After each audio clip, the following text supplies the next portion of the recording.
I get asked all the time, Jess, you're not quite a business coach, but you do business coaching things. Jess, you're not a business therapist, but you do business therapist things. So, what exactly are you doing? Well, I'm looking at growth strategy. So, what Red Direction was set up to be is to work with organizations and leadership teams that are clearly ready to define a growth strategy. And that's the direction a company, your company, identifies with to ensure market relevance in the future. This is very different than the day to day activities that we're doing today, right? We hear about coaches and consultants that want to optimize, to increase revenues, to help with the sales funnel or the supply chain or leadership development. All those are right now.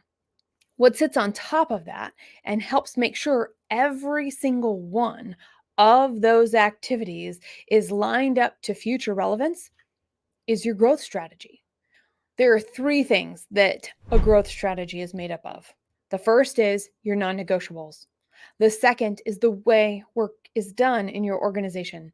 And the third is discerning the right work to do and the right time to do it. The thing is, we live in a world of instant gratification and we think we see results fairly quickly. Both of them are true.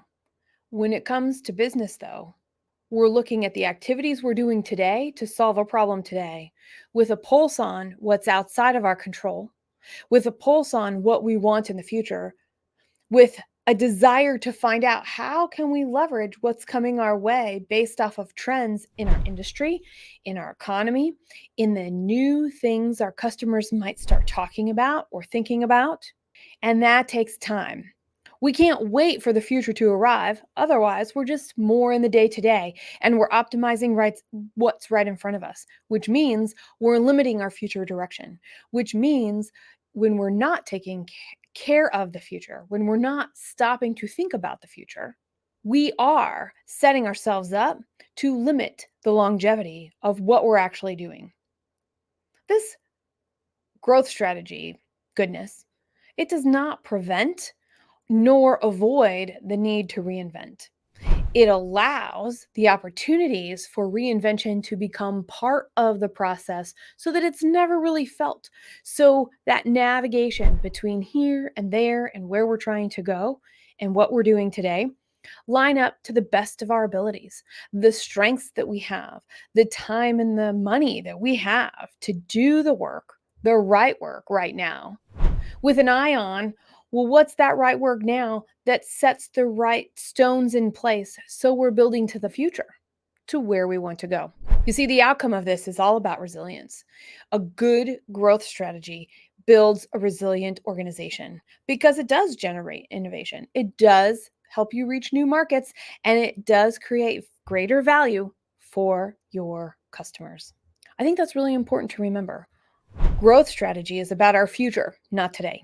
Growth strategy is about how we take our market relevance of the work that we're doing today and make it sustainable and even change for the more, whatever more is for your organization in the future.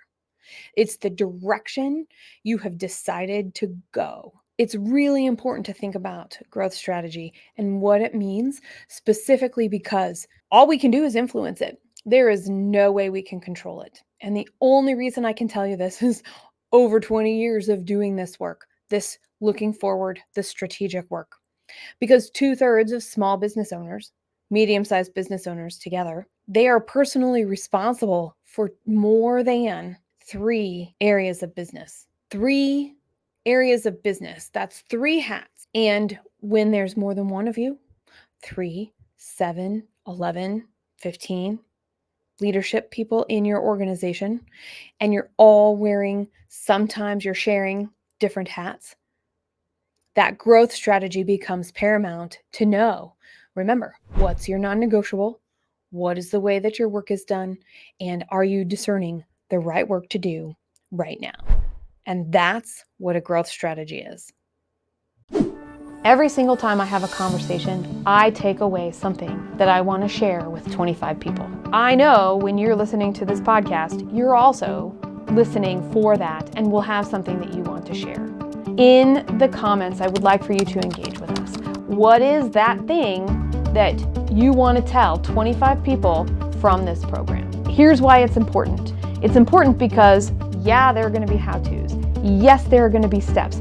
Yes, you're going to be like, oh, I wish I wrote that down. I wish I wasn't doing this and I could actually take action on that right now. But guess what? You're not. So engage right now, because that one thing you want to share with others will be the thing that you can figure out how to incorporate in your business, in your workflow, in your style tomorrow.